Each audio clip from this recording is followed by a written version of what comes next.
Stay up to date with all that's happening with the new national party, NNP. Send us a message via text or WhatsApp on 405-8683 with your name, email, and constituency. Stay in the know with NNP. Get updated.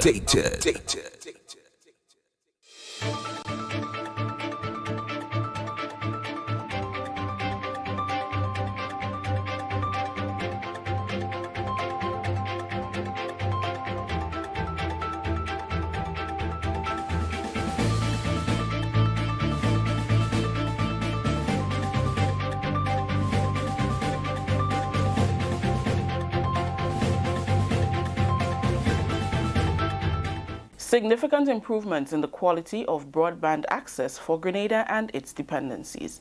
We'll have details to this story and more in the national report.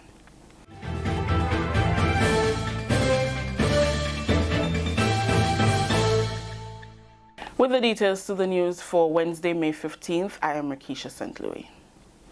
Grenada and its dependencies will soon boast of significant improvements in the quality of broadband access, which will be facilitated under the Caribbean Regional Communications Infrastructure Program, CACIP.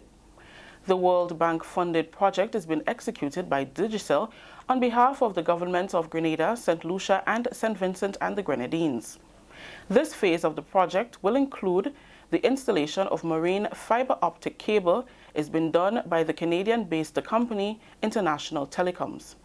The project will increase access to regional broadband network by bringing true broadband connectivity to schools, community centers, and government offices. It will also advance development of an ICT-enabled services industry in the 3 beneficiary countries. During a press conference on Wednesday morning ahead of the start of installation of the subsea cables, Minister for Infrastructure Development and Public Utilities, Honorable Gregory Bowen, said this is a major milestone for Grenada that paves the way for the inclusion of advanced technology in the future development of the country. He said each sector stands to benefit from this project. Our children being able to work online, our examinations being done online, no buffering, lecturing. I've always advocated that the best mathematics teachers should teach mathematics to the entire people in Grenada and perhaps the region. We can do this now with broadband. So we sit in one school and the teacher lectures to everyone because of the technology. The opportunities are great. Jobs from one location, working for persons in other locations, other countries, this can manifest itself from what we have now, our broadband system. Carriacou, we are especially pleased with Carriacou because with all the development, they have never had the opportunity for real broadband, always a radio link. Project Offshore Installation Manager for International Telecoms, Todd Nichols, said the installation process will commence on Thursday. He said the cables will be laid on the seabed from Conference Bay, St. Andrew to the east of Kikamjini, going on to Hillsborough, Carriacou. We anticipate getting underway tomorrow. From here over to Conference late tomorrow and spending all day Friday on site doing some trials and prepping the beach. From there, we hope to get underway Saturday morning, which would put us into Carriacou on Sunday. We will see how time goes, but the Carriacou segment, that's 53 kilometers in length. That is the longest segment of this particular project, and but we anticipate being able to have that completed by Sunday. So yeah, we're very excited about participating with everybody here. Siobhan Redhead, CEO of Digicel Grenada Limited, said she is pleased that Digicel and the government can collaborate to enhance the technology of the future. Being introduced via fiber subsea, which you guys are here responsible for laying, which will be connected to our terrestrial fiber underground, will not only provide tremendous capacity, unprecedented capacity for our network, and off-island capacity and network resiliency. Now, this technology will provide the bandwidth for tomorrow's technology. It will not only change the way we evolve in terms of how we communicate. It will change the way we're able to deliver education in schools, and it will also change the way we run our businesses, and that's something we have to acknowledge across Grenada, Carriacou, Petit Martinique, the Grenadines, and by default St. Lucia and St. Vincent through this CASTED project. Following the press conference, government and digital officials were given a tour of the telecoms cable ship to get an understanding of the installation process. International telecoms officials say installation of cables process will be eco-friendly, minimizing harm to the ecosystem.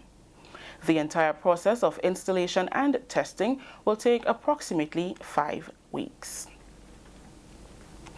The Blue Innovation Institute, through the Ministry of Climate Resilience and the New York University, will host the first in a series of Climate Smart City Expo on the Carriacou in front of the Financial Complex, St. George's, on Friday. The activity, which runs from 12 to 9 p.m., will include a visual expo of the challenges of climate change and the potential solutions. Dr. Angus Friday, co-chair of the Blue Innovation Institute, says it has become necessary to host the expo to encourage dialogue and increase sensitization about the issues of climate change. We're working with the Green Climate Fund and New York University on this, and once we get past this initial hurdle, Grenadians themselves will have the technical capabilities to be able to replicate this in other towns and urban areas around Grenada, Carriacou, and Petit Martinique. Dr. Friday says the New York University has been a technical supporter throughout the project, and representatives will be on hand to share information on their findings. We have come up with a narrative around some of the challenges related to sea level rise and solutions for things like urban densification. A lot of the traffic that we're seeing building up now is also part and parcel of the problem. But if we can come up with solutions for this, it would put Grenada very much ahead. Solutions related to new forms of public transport, e-mobility, and so forth. By e-mobility, I'm talking about electric mobility. So these are some of the things that people will be learning about. One of the interesting initiatives undertaken in the project by the New York University was to put tide gauges in the harbor at Grenville and St. George's. We took that data and sent it off to NASA, that's the National Aeronautics and Space Administration in the United States. They did some very interesting modeling, basically showing us that the Carriacou is in danger of being underwater in a few years' time, just as a result of storm surge. I think sometimes you already see the waves coming over the Carriacou. So this is a huge concern. And by 2050, it'll be completely underwater. So we need to begin to take steps now to put in place the solutions that would not only deal with a problem, but would actually help to attract more investment, more life, more activity. The Climate Smart Cities Expo will begin at 12 noon with various presentations at different intervals during the afternoon prior to the cultural package and the lighting of the buildings on the Carriacou. This is the National Report. We'll have more news after the break. Data reveals that rats and other rodents are responsible for the transmission of many diseases. In Grenada, the most common is leptospirosis, and it can cause your death. This disease is directly related to rats and mice infestation. Signs and symptoms of lepto, as it is commonly referred to, are high fever, headache, chills, muscle aches, vomiting, jaundice, and abdominal pain. If your home had or is infected with rats and you have any of these symptoms, please check with your doctor immediately. Declare war on rats. Starve them. Kill them. Rats are the most unwelcomed guests. Reduce, control, eliminate them. This is a message from the Ridge to Reef Project, protecting biodiversity and ecosystem functions. Welcome back. CARICOM foreign ministers who met in Grenada this week are calling on the European Union to adopt a more collaborative approach with regard to the subject of blacklisting.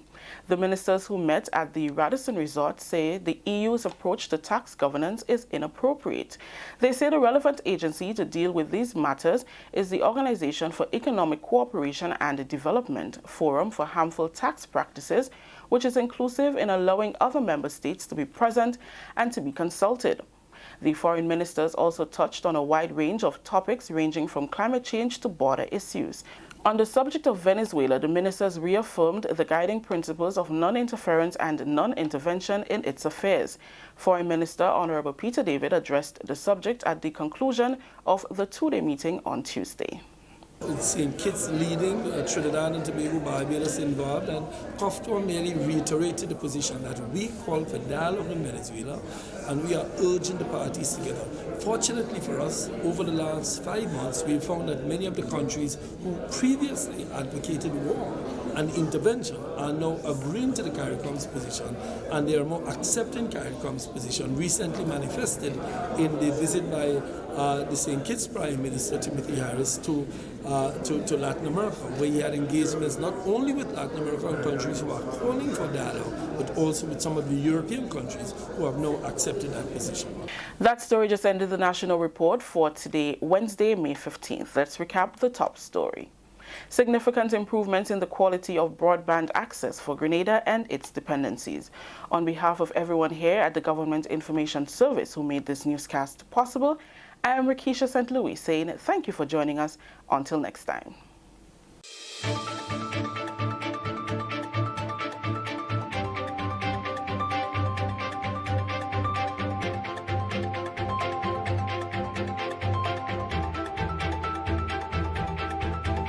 Government pension.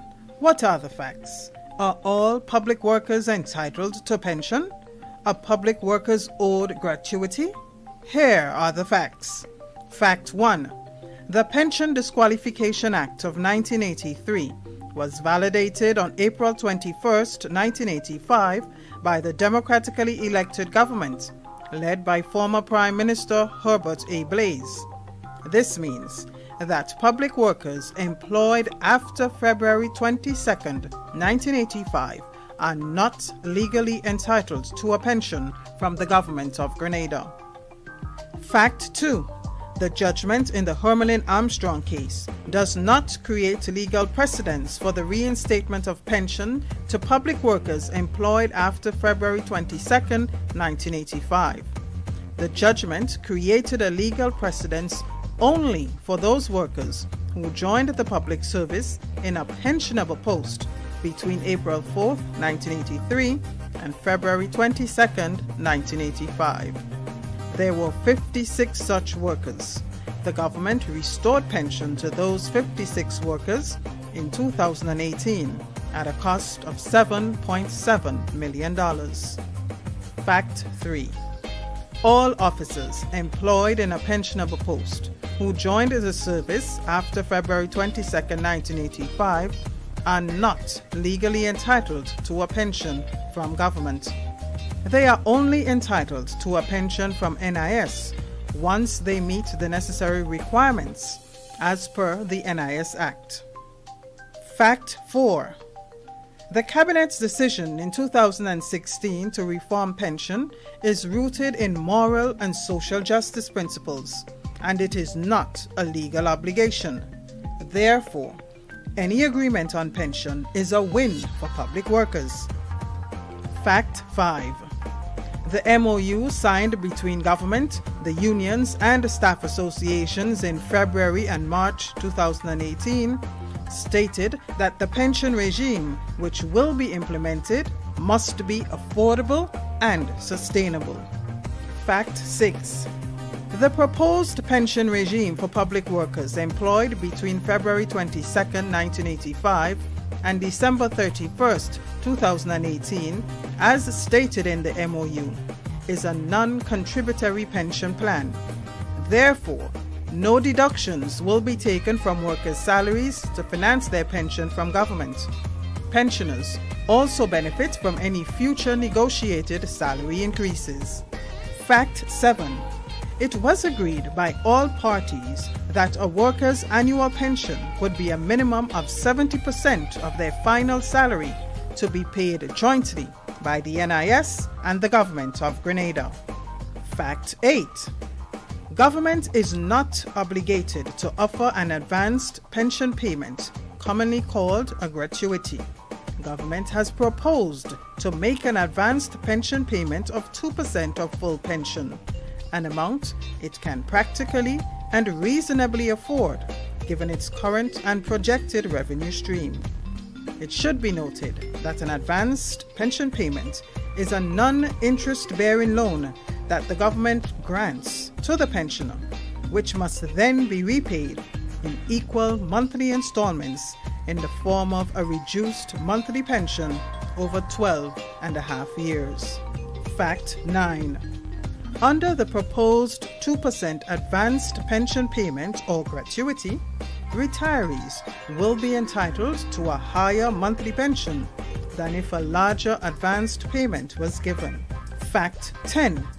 If the government accommodates any higher rate of gratuity, the implications would be severe for the country, as this will translate to higher taxes such as VAT, income tax and property tax, higher import duties, the possibility that hundreds of millions of dollars in grants would be lost, lower expenditure in critical areas such as healthcare, agriculture, roadworks and youth development, retrenchment of workers. These are the facts. Government is committed to an amicable resolution to the pension matter for the good of all Grenadians.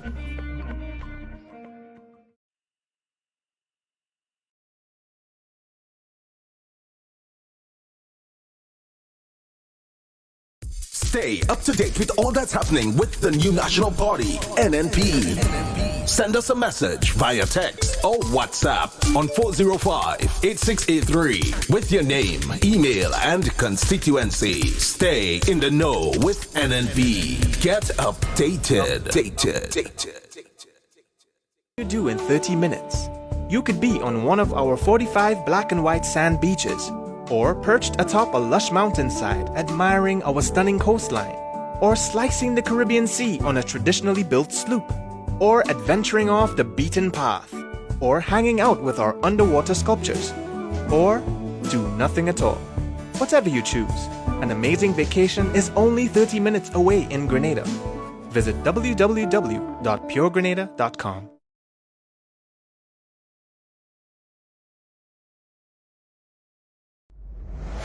It's coming! It's coming! It's coming! It's coming! It's coming! It's coming!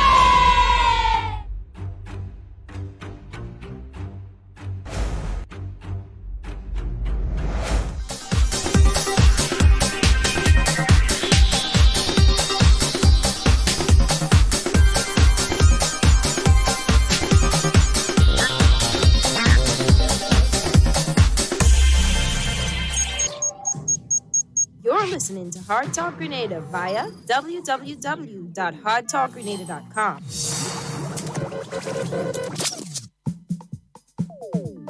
Honorable men and women in this House of Parliament, you have been elected and selected to serve this nation. And it is very important that you declare your asset. Whether it's a big asset or a small asset, you got to show your asset. We show in Parliament, politicians showing asset. Big asset, small asset, all of them they showing asset. From what is giving, politicians showing asset. Yes, indeed. Good morning, Grenada, Carriacou, and Pity Martinique. Once again, it is time for Hard Talk. My name is Sheldon Scott. I'm Devon Romain. Yes, and I showed my assets. I was about to ask if you show your assets. Yeah, I show my assets. I know Doc did. I know Doc did, so. Devon, could you do me a favor, please? And can you hand me those papers that I'm seeing across there? I don't know why. My mic seems to be off and like I'm hearing my mic through your mic, Devon. Yeah, I'm pretty sure I'm hearing my mic through your mic. I don't know what's going on here. It sounds like I'm hearing my mic through your mic. Being involved in Ponzi scheme. So, to put this controversy to rest, you got to show your asset. So whether it is a big asset or a small asset, You got to show your asset. After you show your asset, the people will become comfortable and put their trust in you. So it is very important. Yeah, let me try. Oh, yeah, it works perfect now. Now I'm hearing on that mic properly. Yeah. Okay, yeah. Devon, let me hear you there. Yes, good morning. Yeah, you know that happens from time to time, huh? Nice, yeah. And folks, just letting you know early, we will be having a guest in at, we will be having a guest in with us at 11 o'clock, right? So we will be having a guest in studio with us at 11 a.m. All right, nice. Yeah, you know when we have a guest inside, it does be nice. Yeah, yeah. So we have a guest that will be in with us today, and we do have one that should be in with us tomorrow. All right, nice. Yeah, and we'll open the phone lines now for a few minutes. 440-7377 and 347-329-3101. That's our overseas line. Yeah. Devon, how was your night anyway? How was your night? Well, can't say good. A lot of pain. Yeah, so you come bandage up again this morning. Yeah, man. I find you moving like Humpty Dumpty there.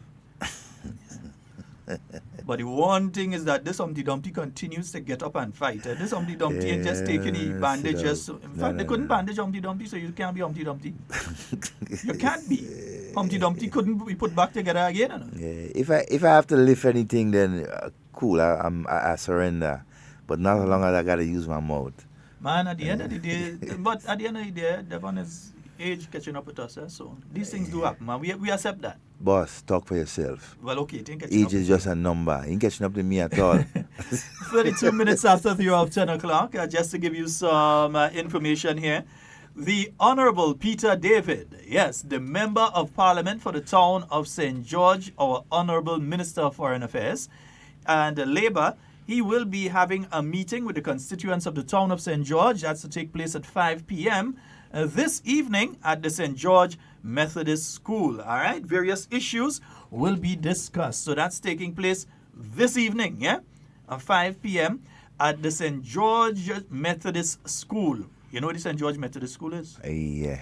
Which one that is? Queen's Park. That Queen's Park? Yeah, that's right close to Wesley College.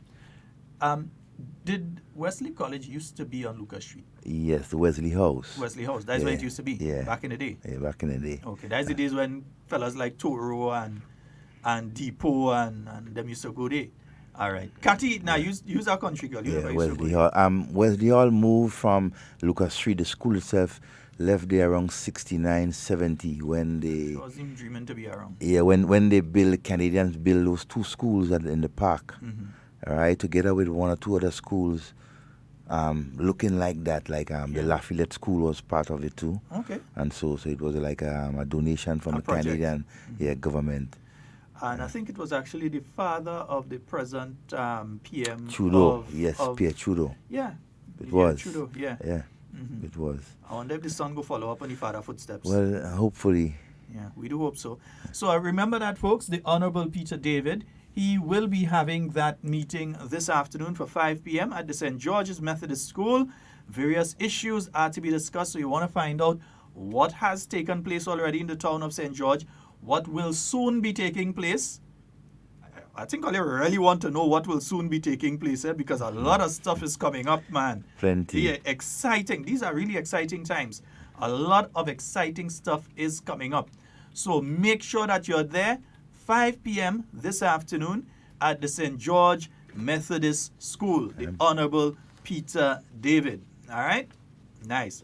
And in keeping with the Proceeds of Crime Act number 6 of 2012 and Proceeds of Crime Amendment Act number 7 of 2018, the Office of the Anti-Money Laundering and Combating Terrorism Financing Commission wishes to advise that the registration of regulated entities has started. So, to make sure that you have no money laundering and people that running business in Grenada to get money to give to terrorists and that sort of thing, or running a business and giving money to terrorists.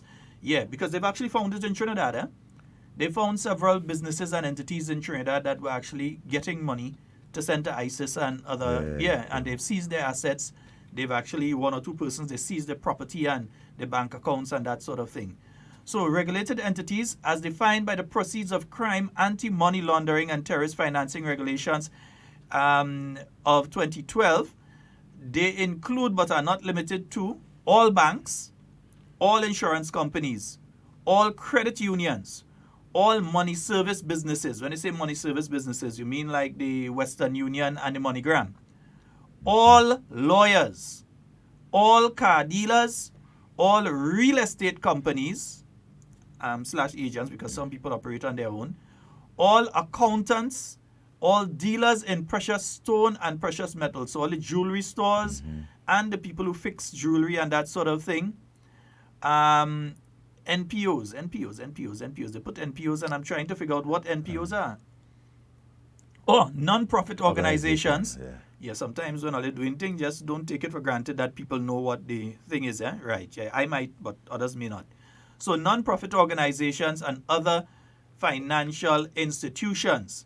For information regarding registration, please contact the Office of the Anti-Money Laundering and Combating Terrorism Financing Commission at telephone number, pull your pen, 444-3828. That's 444-3828.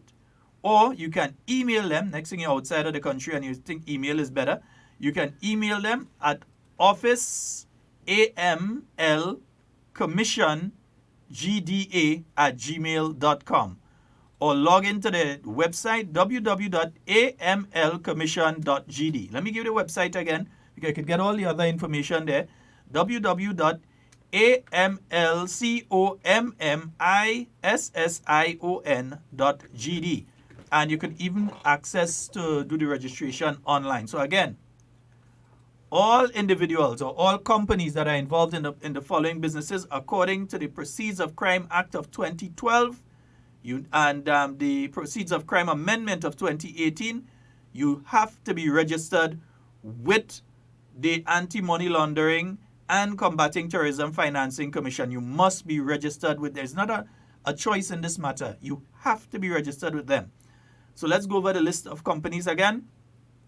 All banks, all insurance companies, all credit unions, no exceptions here, all money service businesses, all lawyers, all car dealers, all real estate agents, real estate companies / agents, all accountants, all dealers in precious stones and precious metals, all non-profit organizations and other financial institutions.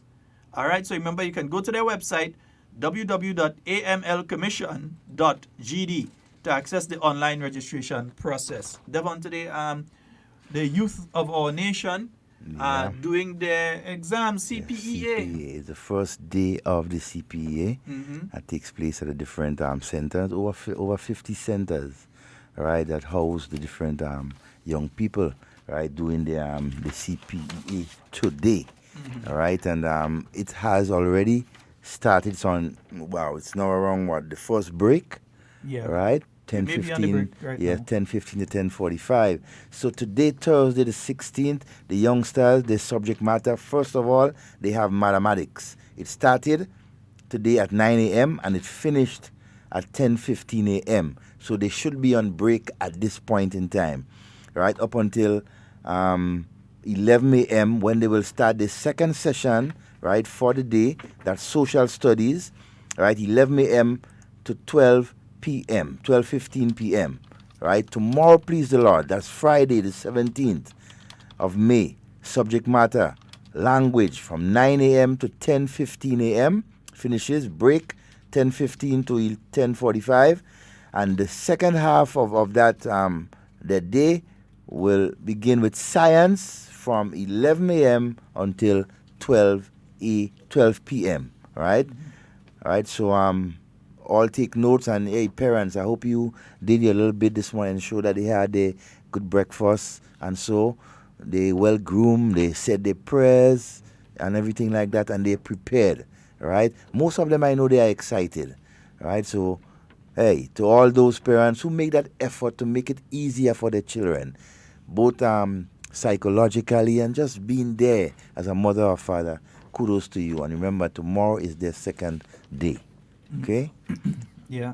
And so the basics, you could run over quickly. Well, quickly, yes, yeah, because we have limited time Okay, before 11. some of the tips, and so get to bed early, right? Basically, remember, right, that your brain need all that sleep. Do not skip breakfast. Ensure that you have a good breakfast, fresh fruits, and so. Parents, do encourage your children. Give them a positive feedback, and so ensure that they go there with a positive mind, and so, right, go to school or your center early in the morning, right, of the examination. Display positive attitude.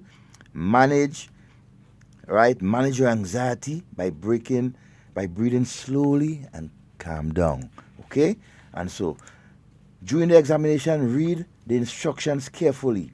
Make sure you have shaded the answers correctly and that the numbers you have shaded correspond with the question. Manage your time wisely, efficiently, right? If you go blank, just skip that one and go, and then come back again and do it, right? And so all of these tips, right, parents, ensure that you go it over with your children again once they come in the evening time. Go it over, ask them how was the day and everything like that, and ensure that they do much better the next day. All right? Mm-hmm. A good friend of ours is asking if radio stations need to register too.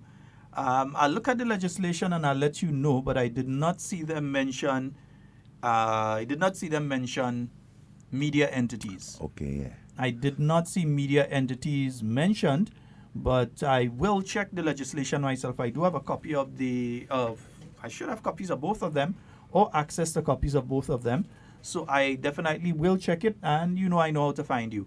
So just remind me and I can get back to you on that one. We're quickly heading up to the 11 o'clock hour. Folks, remember, you can call in right now if you do have something that you want to raise quickly. But at 11, we will be having a guest in studio. We can tell you who the guest is, Yeah, but I think we'll just play a tune when the guest comes, so they don't know who the guest is. So Mr. Technical Man, you go hold a little shade there when the guests start coming, so we ain't going to let them see who it is until, let them know afterwards. But we have a guest coming in studio with us, right?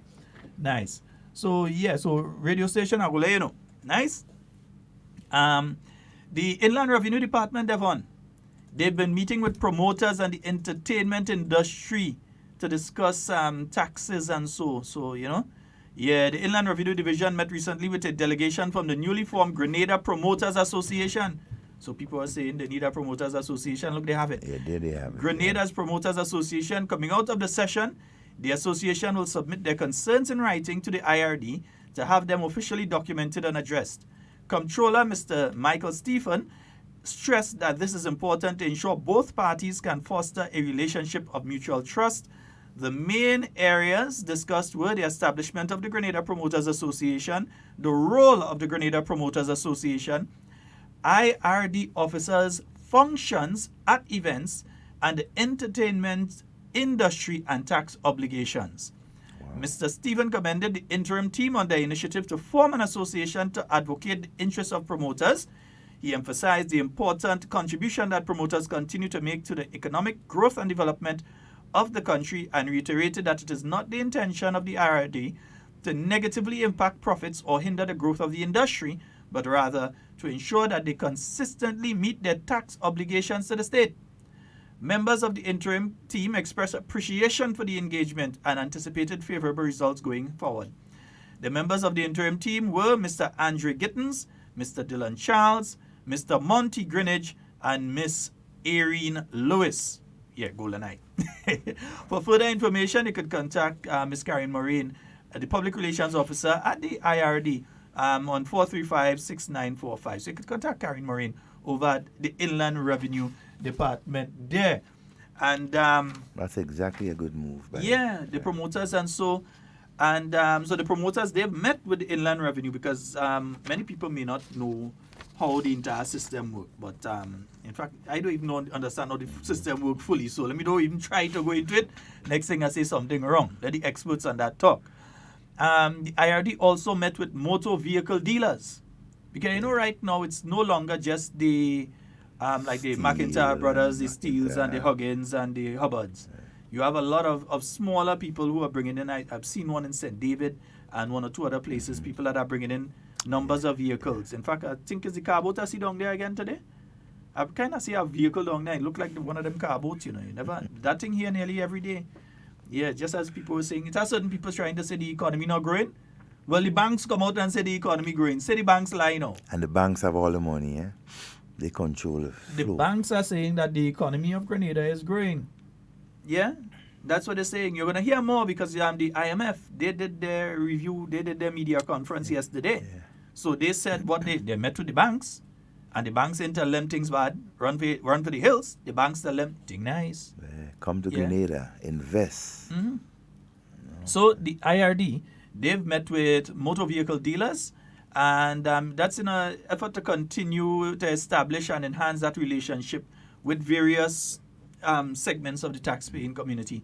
So individuals and companies involved in the trading of new and or used vehicles are invited to be a part of a meeting to be held at the Ministry of Finance conference room tomorrow. It hasn't been held yet. It's going to be held tomorrow at 10 a.m. So Ministry of Finance conference room, 10 a.m. So if you know, even if you're a guy that is just bringing 3 and 4 vehicles, you are a motor vehicle dealer. Yeah. So you need to go to that meeting. Don't be caught afterwards saying, I didn't know and I didn't hear about that and it's not so it was. Go and hear for yourself. Oh, it is. Yeah, so that meeting is taking place. Interest, eh? Yeah. Mm-hmm. That meeting is taking place at 10 a.m. tomorrow, and it's aimed at educating them of their legal obligations with the IRD and other government departments, including Customs and the Royal Grenada Police Force. So you're getting a full thing. So maybe you're even intending to start the process of doing that. This would be a good meeting to attend. Yeah? Representatives from these departments, that being the Inland Revenue Division, Customs and Excise, and the Royal Grenada Police Force will be at that meeting to engage in the educational process, and they encourage all motor vehicle dealers to make a special effort to be present because they're going to benefit from this. All right? And again, if you want to know more about that, contact Karine Moraine Alexander at 435-1905. So that's going to be a good one to go to. Devon, yesterday there was the sword turning ceremony, man. Yes, but man. I see the Prime Minister smiling, man.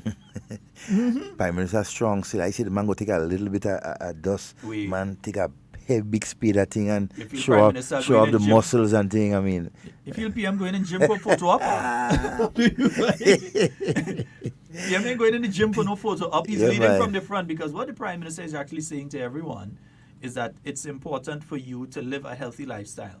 Yeah. That he is leading from in front, not just to his cabinet, but to the nation on a whole. This is what I do, which is why I'm so fit and capable. Yeah? And you see, when you have a healthy body, it keeps a healthy mind as well. Huh? Yeah. Function, blood is pumping. Yeah. People, for instance, people who do martial arts and they do their exercises, their kata and so every day, their brain functions at a higher capacity than people who are slothfully and not doing, they just day and it helps your brain operation, and so your water intake and how you intake water is very important, the amount of exercise you do on a daily basis. And as I said, Prime Minister leads from in front in relation to all of that. So it's the one for each of us to follow. But back to the Bujeju. Well, I know, and breaking our ground there right now, so it's full speed ahead, eh? Yeah, full speed ahead. And it's amazing. Look, as Prime Minister, and he has been the parliamentary representative of that constituency since 1984-85, okay, up to this point. And it's the first time that, and despite he has been Prime Minister for a number of years, he has not, because he's Prime Minister, looked to put something like the housing project in his constituency. He waited, he ensured that all the other constituency, most of them, right, had a fair share who needed it, and went straight to him. Yeah, so and at the end of the day, the people in this constituency are Grenadians. Yeah, well-deserved project. Tax-paying Grenadians. Yep. Yeah, so they're getting that. You also heard Cami yesterday speaking about the fact that they're going to be doing a preschool in that area as well. So that Bujeju area itself is developing. Mr. Technical Man, work with me. Yeah, we within the little let me just make sure. No, are you ready? Just check. Just check now, man. Yeah. All right. Yeah. So, folks, we are getting ready. We have a guest that's coming in at 11. So we have that. We have the sod has been turned. Low-income houses to be built in that area. We've also heard that this weekend I don't know if it's today and tomorrow or tomorrow and Saturday, that we will have a team going to 2 sites in St. John to look at which one of the sites. Prospective site for housing. The thing is that St. John definitely will be getting a housing project. Yeah. The issue is which site will be used.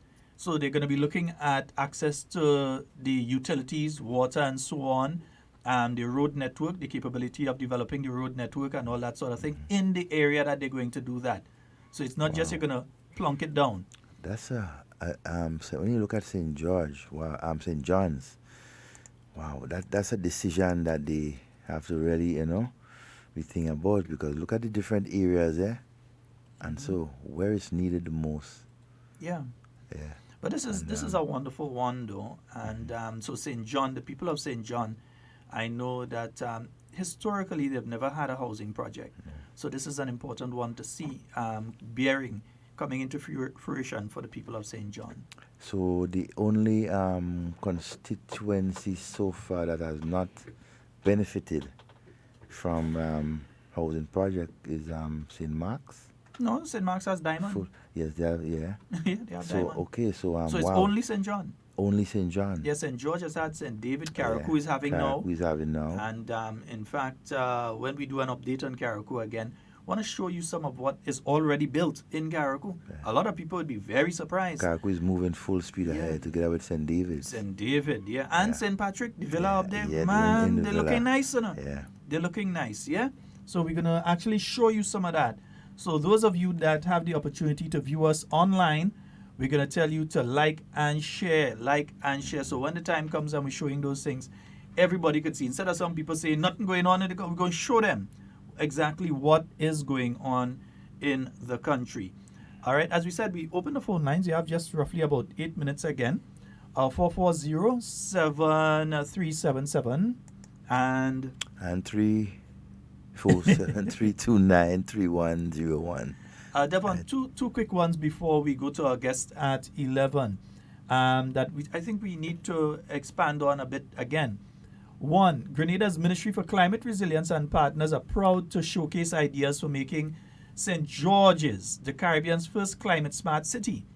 It's interactive. Come and learn and share your ideas. It includes live performances and so on by Solid, Tammy Conception Dance Group and Comancheros. Food and drinks by Sales, BB's, Papillon, Westall, Rum Cane and Company, Grenada Breweries, Glenelg Spring Water and others. Partners include Blue Bubbles National Trust, the Willie Redded Foundation, Grenelg Hubbards, New York University, Green Climate Fund, GIZ, UNDP and others. So that is taking place this Friday from 12 noon on the Carriacou, around by the Ministry of Finance end. Yeah. Food is free? Nah, they didn't say that part. No, that's why I'm asking. I didn't see they say that part. The performances are free, but the food may not be. You saw on the national report, though, you saw Dr. Friday speaking about the importance, because they have actually assessed the Carriacou that in 30 years, segments of the Carriacou will be underwater. Yeah? Already, we see sometimes if a big boat do the wrong thing out in the water, they have a little splash down on the edge. Water coming the road. Yeah, or if you have a spring tide, the lunar spring tide and that sort of thing, you have water lapping over. And they've actually done the assessment that in 30 years, if nothing is done, we will no longer have a Carriacou. And that may be the situation in one or two other areas too. But the Carriacou definitely would not be able to survive. And we cannot afford to lose, that historic landmark. And there are things that can be done. You look at Holland and so on, and you've seen that they've done remarkable work in places like Holland and so. Engineering is... So it is possible to save the Carriacou. So they're asking for people to come with your ideas. Come with your ideas. And you see, we often speak about forums like these. People don't attend. And then when something is being done, they come and hold one-man protest and say that our government just doing things without consulting the people. And then you have to point them back and say, well, look, on this day 3 years ago, we had thing, and then we had thing for about 6 months. We was having consultations, and then from the consultation stage, you move to that. You were informed, you never came. Yeah? Because some people just like that sort of thing. You say this is when it's happening, and they just don't show up. And then afterwards, when something is done, they suddenly have the best ideas, and what you're doing is nonsense for them. Yeah? So the Climate Smart City Expo, remember that's taking place this Friday. It's going to be on the Ministry of Finance end of the Carriacou. Yeah, they're going to have food and drinks and performances, and so the partners and sponsors, and you can come with your ideas as to how to develop the Carriacou and maybe Grenada on a whole. Climate Smart. Good morning, my friend. Good morning. How are everything? Great, man. We're good. Yeah. But Sheldon, I want to inform people that as we approach the hurricane season, it is never too late to be prepared. Because disaster preparedness begins with us and prepare early save lives. So I want to encourage people to prepare while it's early because never wait when it's too late. Because when it's too late and something happens, we be cut with our pants on. So I want to encourage the Grenadian people to prepare for the hurricane season as they approach us because we don't know what it's going to be. And one of the things that with people, when you know sometimes we give out information that weather, we're expecting some weather. I ask people to prepare and people go and buy things. And then when nothing will come, they try to criticize us. I'm always saying that coming. But I always want to let people know that when you prepare something, you buy things, if anything to come, we should thank God because the hands of God was over our nation to divert anything that was heading for our country. So then if we bought anything, it cannot spoil, we could just use it. But if we did not prepare and something come, it's a next disaster. So I want to encourage people, when Nagma give it a warning and say the weather approaching, and it happens that God turn it back, we should not criticize Nagma. We should thank God for turning back that disaster was heading over our country. So Brother Devon, Sheldon, you all have one good day. God bless you. All right, my friend. Thank you. Wonderful day. Yes, indeed. And 3 minutes to the hour of 11 o'clock. If you've got to be somewhere for 11, you've got just, basically 2 minutes. Yeah, and 1 minute to breathe. The caller just reiterated the importance of being prepared. And we're about to see the start of the hurricane season, right, from June 1st, right, up until the end of November. So as a people, we need to continue to be vigilant, to prepare, right, to store water, to ensure that you have the first aid kits, whatever is needed. And so, right, in case of a disaster, you need to start preparing if you have not yet prepared, right, for these things. Always think ahead.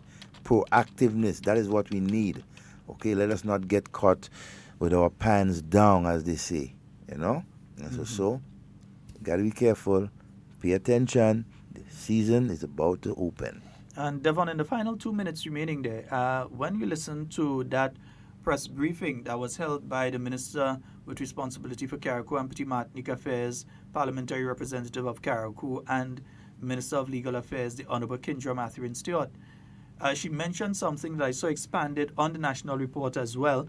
And folks, we're going to play the National Report at the end of today's program. We will play the National Report again at the end of today's program.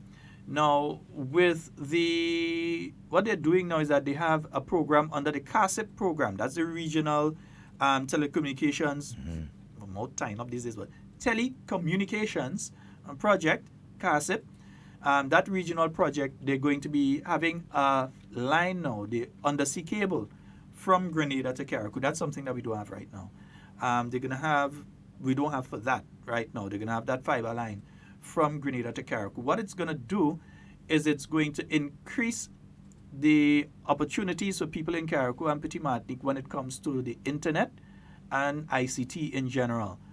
Our brothers and sisters in Carriacou, they don't always have the best internet connectivity or the best internet connections, and so the speeds are sometimes atrocious. And from what I see some of my friends saying, the service itself, the companies are trying. I must say the companies are trying, but the infrastructure is what was lacking in a particular instance. And now that, through the government of Grenada, is being provided. So I think they're working along with Digicel as well, and an international company in laying that line. I think it said actually the line will be there by Sunday. You know, most likely that was the ship that I probably saw out in the water there and thinking it's the car boat, it's docked down there. Okay, it's looking like a strange sort of boat. It's on the tourist sport. Yeah, that's the boat that I saw. So it's not the car boat. You know, everything now is car. Yeah. So. That is cable. Yeah. Yeah, so that will be there. So, Mr. Technical Man, it's 11 o'clock. Pull up the little thing there. Let me think one time so that we could get away. So the guests stay right there. Guests don't move from there yet. Right, nice. Yeah, so the guests could come in. Folks, give us 1 minute as we settle our guests in and we begin. Oh, Grenada, playing for Grenada, Mama. Ba da da do, ba ba da ba do, ba ba da da do.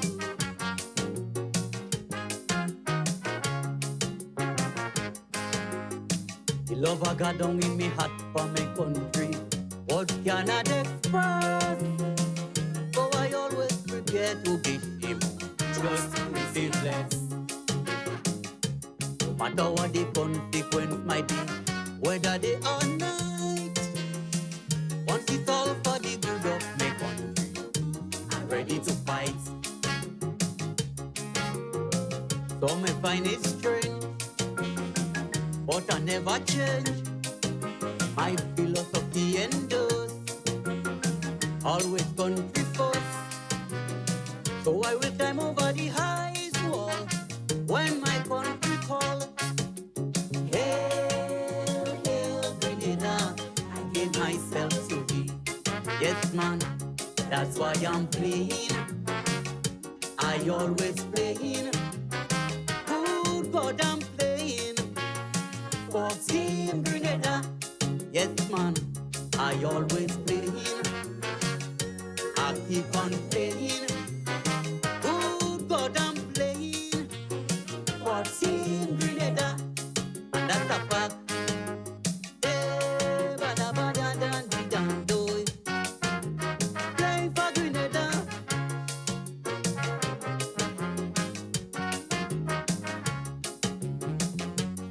Baba da da do.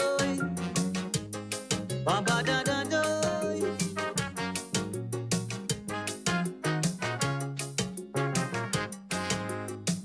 Some may say that the grass is much greener on the other side.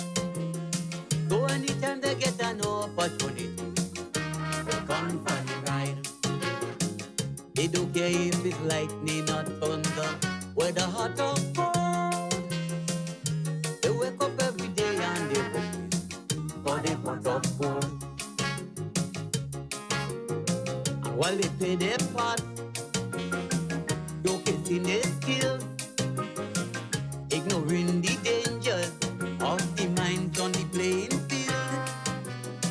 But when it come down to the local game, they won't do the same. Yes, indeed. Hail Grenada. Yeah, so those of you that are on the live, you're seeing me in studio, but those of you that not on the live, we go let you know like this.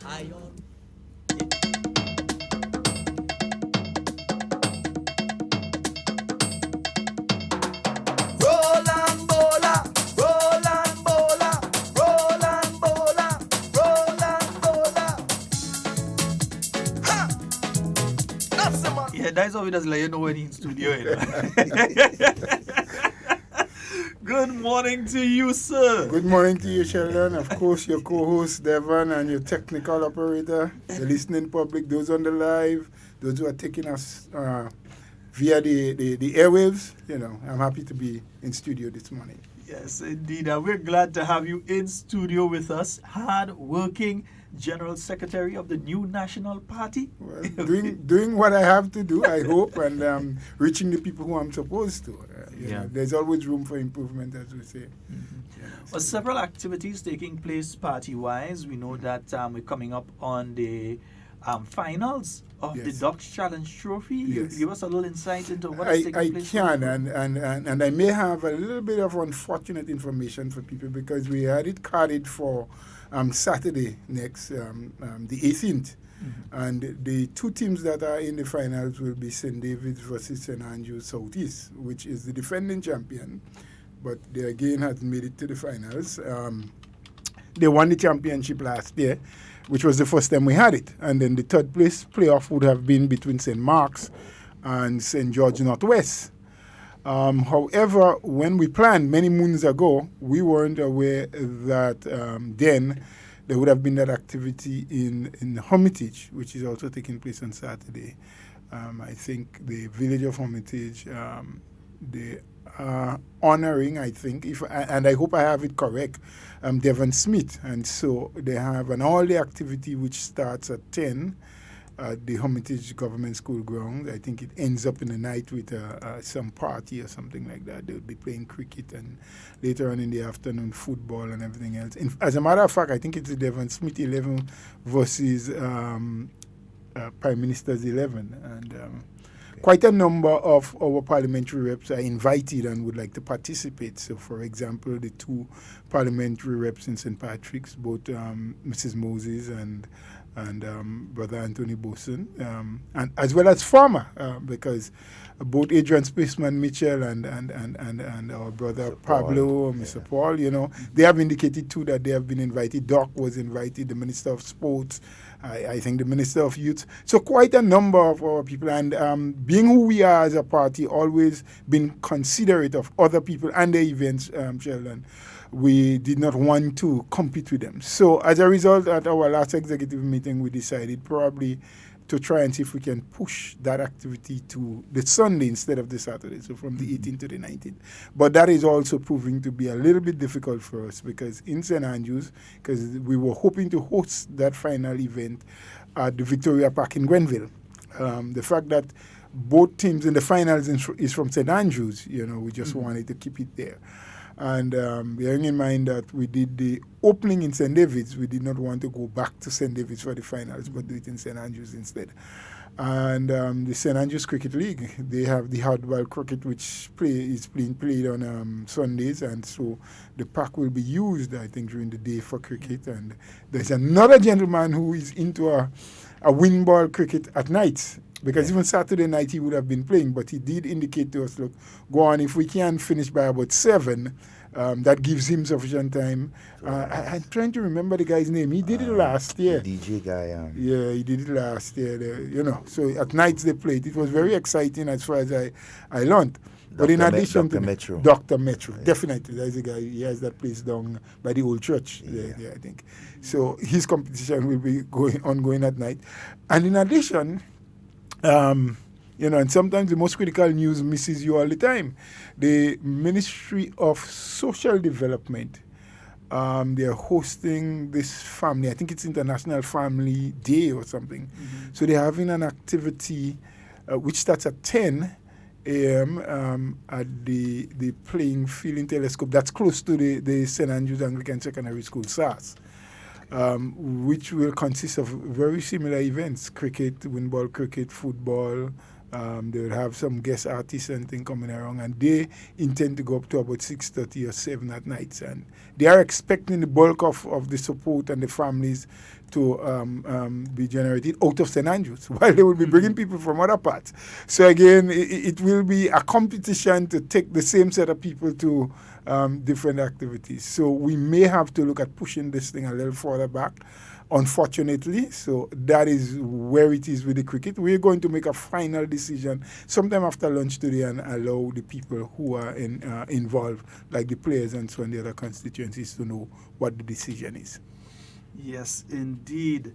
So by tomorrow, we should be able to tell. Yeah, later on this afternoon and by tomorrow, you should be able to give some sort of announcement on that.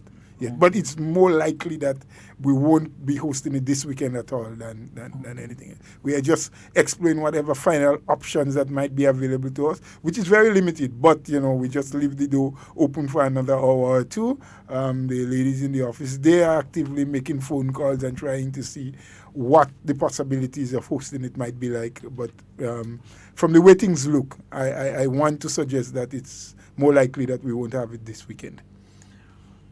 Minister Bola, we saw on the weekend that the party held a retreat. Yes.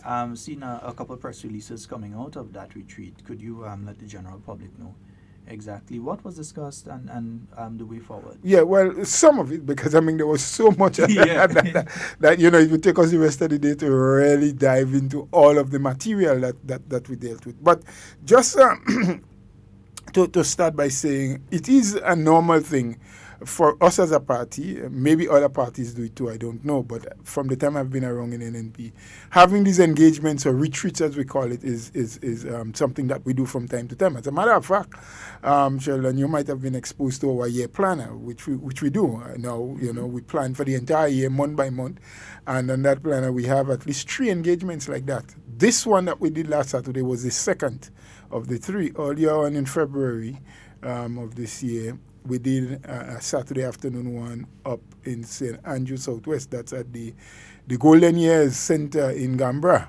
if you recall. And the engagement was pretty similar to what we did last time, because for us as a party, what the government is engaging or what the government intends to do is of utmost importance to us as a party, because as is known, parties is who bring governments into force, and so they are different in their functions, but they run very parallel, very close. As I say, sometimes they call it tightrope walking. If you miss one, you end up in the other. You know, the party, the government, you know, our functions are a little different, but we do have to enhance what each other do. And so the issue of NHI, the National Health Insurance that the government has been talking about and mentioned during its campaign, and if I'm not mistaken, probably even have it listed in its manifesto, you know. And we know that government is working feverishly. There's a lot has been done, and there's a lot happening at the moment. But we're nearing finalization. And I say we, meaning party government, you know. And so we had some healthy discussion on that. We also know up in the air now, and discussions are ongoing. There are several consultations taking place, led by the NIS. There's also that bid for an increasing contribution of, I think, 2% from 9 to 11%, 1% by the employer, another percent by the employee in terms of increase, and the plan to bring the retirement age upwards to 65, but I think that will happen over a period of time. They will gauge it over, I think, 13 years, if I am not mistaken. The facts say that, you know, you will push it. So there was a lot of discussion emanating from the executive of the party at that first retreat. And the second one, we were able, as a party, to bring in an expert who is Grenadian by birth, Dr. Ned, Kester Ned, in fact, who hails from the St. Andrews area, but actually the village of Pauls, the constituency of St. Andrews Northeast, a constituency I represented before, and a constituency his mother represented before. Wow. Whipple Ned, if you have ever heard that name before, during the early years of the PRG, yes? So the GLP, my Lord, forgive me, please. Those of you who still hold steadfast to the GLP, please forgive me, don't cut my tongue out. It was just a slip of the tongue. Brother Bola, immediately people started to... The star. Brightly in the sky. We apologize. That's our apology. Yes. Right. Thank you for that, Brother Sheldon. Brother Ned. Yes. So Brother Ned has been a doctor. I think his area of specialty, I think, is neurology. Yeah, that's those who deal with the brain, who works on the brain. Yeah. You know, and over the years, and he's been in that profession for, I think, about in excess of 30 years now. I think exactly 33 or so years. And he's been operating from the US. But they have a company where a number of other doctors come together, and what they do is manage or do consultancy for health facilities and health insurance and so. So if you have a hospital, for example, and there are certain issues with it, you can give a contract to his company, because there are a diverse number of technical people with that company will come in, will see what you're doing, will take information, and will prepare something to tell you, these are the things you should, the do's and the don'ts, to improve on what you're doing. And so they're very versed in the issue of healthcare and health insurance and so. As a friend of Grenada, as a Grenadian by birth, and one who loves this country, it has nothing to do with NNP or NDC or nothing like that.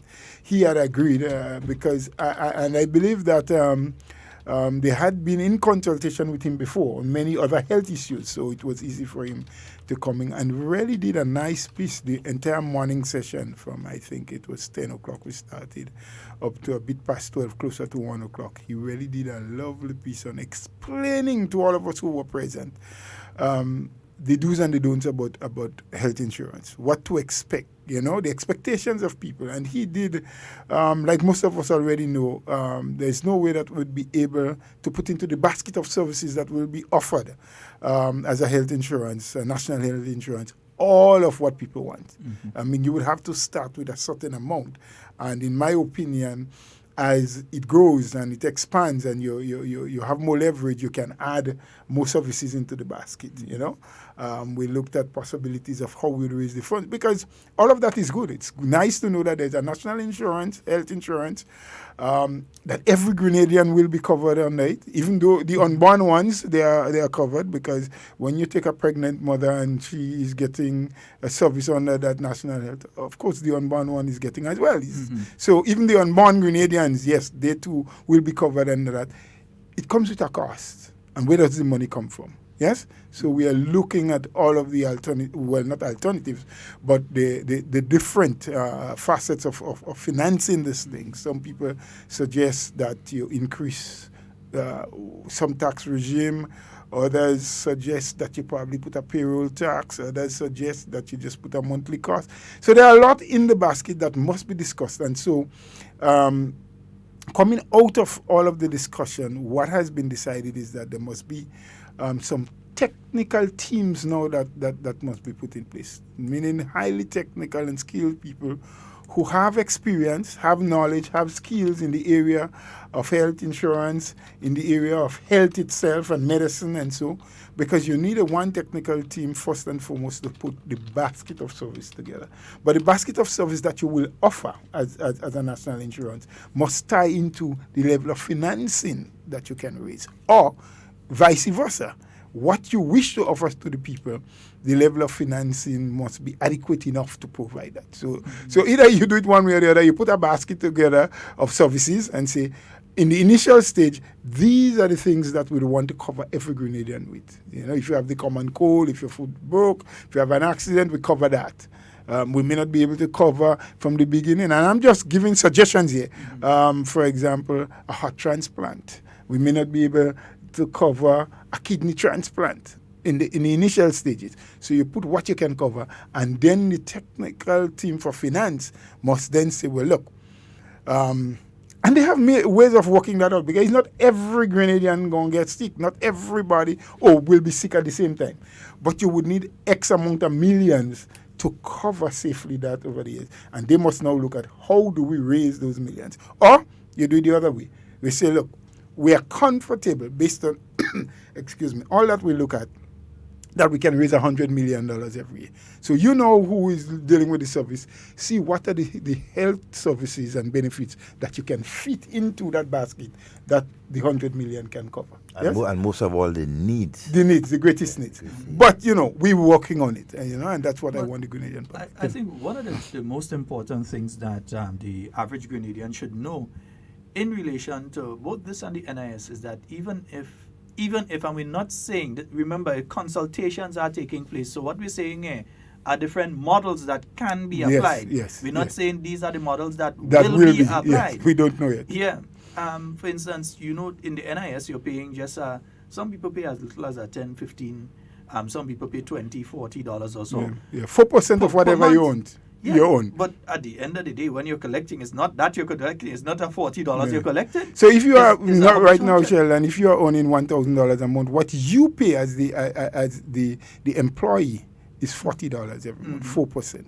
What the NIS is saying is that in moving forward, and they have given a number of reasons which we can go into or we don't have to go into, we need to increase what you're giving us. Because what we are paying out at the end of the year, it far exceeds now what we are collecting. Yeah, because you're paying $40, yes, but you're not collecting $40 when you retire. Definitely not. You're collecting somewhere around $700. I think it's around $700. Well, how it operates, based on my understanding, is first to ever arrive at collecting on a monthly basis from the NIS, which is what we call your NIS pension, you must make, first of all, 500 contributions. That is what qualifies you. Contribution weeks. Weeks, yes. Yeah, and that's so every month you pay. Every month you pay is actually 4 contributions. So I just put it down to, if you work for an entire year and you paid your NIS religiously for that entire year, so 12 payments at the end of every month, you safely cover 50 payments. There are 52 weeks in the year, but so we say 50, right? So if you work 10 years consistently and you pay your NIS, you qualify to get a pension, right? You should make your 500 contribution after 10 years of work. You made that little thing there, 10 years of consistent, yes, contribution. Yeah. Now, my question, just to interject, is that if, and I don't know if you can answer, what if you've been working for 5 years and you had a lull for a year? Right, and then go back to work again, continue working. No problem. No, what I'm saying, would it be a rollover? Yeah. Okay, Once your contribution is in, whatever your contribution is there. Okay, if you are not working for a period of time, it is best, though, based on what I've learned, it is best that you advise the insurance. So you're working now, Devon, and you're laid off, or the company you're with is closed down, whatever the case is, you didn't find a job after 2 months, 3 months, it's best to go in and say to the NIS, look, for the time being, I am unemployed, so that's why you won't see any contributions. But whatever contribution you put in is there, because there's another side to it. If you do not make the 500 contribution, you still get a payment. You don't get a monthly thing. What they give you is what they call a lump sum payoff, They calculate whatever your payments were, whatever formula they use, I don't know. And because here now I'm speaking as a layman, and I want people to understand that I am not here representing the NIS, but from the little knowledge that I have, I just want to share it, and you will get a payoff, right? So when you make your 500, just to complete that, your 500 contributions, you are qualified to receive 30% of what the aggregate of your last 5 years. What they do is that the last 5 working years that you had when you contributed, if you stop at 500, they will do an average of that. So if there was a little salary increase, and so they would add up all the amount, the different what you got for 5 years, and then they get an average, and you get 30% of that. Yeah. Now, when you reach 500 contributions, you are not yet 60, and you continue to pay. For every 50 contribution you make thereafter, there is an additional 1% that goes on to what you get. So you are now 40, and because you started to work when you were 25, you had little breaks in between, but you made your 500 contributions at age 40. So now you qualify. You continue to work. And the law says once you're working and you're not yet 60, and that may change down the line, the law may change, because when the retirement goes up to 62 or 63 or what, it will change to that. But for now, it's still 60. You should continue by law to pay your NIS until you arrive at the age of 60. Now, for every 50 contribution you make after you qualify, after you make your 500, there is a 1% increase. So year one, after 500, the next year, you go to 31 and 32 and 33, and you go up, and you can get as high as 60%. Well, I make my 500 already. So check how much years you pay after your 500, and you can have an idea. If today, suddenly I become 60, I have a long way still. This is what my so that's how it is calculated. And they use the last 5 years salary, and if there have been changes, and you get an aggregate, and you get your 35 or your 40 or your 50% of that amount based on your payment. And Brother Bola, I always say that explanation what you give, although it is clear that you're not representing NIS, but based on your knowledge, these are the things that the workers of this country, people need to know about NIS, right? The do's and the don'ts. And so, yes, I think, they have been doing a good job, but little things like that we need to remind persons of the importance of their contribution. Very, very important. And where it stops, so what you can do, what you can't. Each week you don't make a contribution could affect your overall payment. Imagine you fall short of getting the additional 1% by a week. But you're crying, I have known and heard of situations where people made 498. 499. And what stopped them from making it? And that's another just important following point. up. That's another important point. We have the right, and the NIS is prepared to tell you at any point in time in your working life where you are with your contributions. So you can go in, my name or my number, my card is this, and they go into the system and they can give you a printout if you request that, to tell you at the moment you are 460, you are 510, you are where you are in the system. So you can be conscious and plan ahead and know, boy, I am only 10 points away from making my retirement amount. Maybe I could go and pay an extra month, I could accept it. Because I've done it. Making the number. And sometimes the NIS does have the satellite offices where you can go there. Like when I say satellite offices, they have some people set up. I know they've done it in St. David and so on in different places. You go and you ask and they give you a printout. They can have a printout. That's how I know I've crossed the 500 a long time ago. You ain't telling us by how far, because you don't want us to know percentage. I crossed it at least about 5 years ago or so. I crossed it. Well, you're doing well. Yeah. You're doing well. I crossed it about 5 years ago. Mr. Bola, you're doing well. Yes. So definitely, I used to play that. I walk in. So we've heard about the NIS, so that has been discussed. Because I think one of the problems people don't understand is that, okay, yes, you're paying 40 or whatever, but you're not collecting 40 at the end. No. You're collecting much more than that. You're collecting in the hundreds. And we are concentrating, Sheldon, now on the collection after retirement. That's what we are talking about. But the NIS is even much more than that. Now remember, there's sickness benefit. So while you are there, not yet qualified to get a pension, either by age or by amount, you ain't qualified yet, but you get sick on the job, you have a benefit that you get. There's also the funeral benefit. As a contributor, I think when we passed on from this life, there's a certain percentage that is being paid towards your burial. There's the benefit for your children. If you have children, I think, under the age of 16, and you passed on. Once you have been paying, the NIS will give a certain sum at the end of the month to these kids until they get to the age of 16.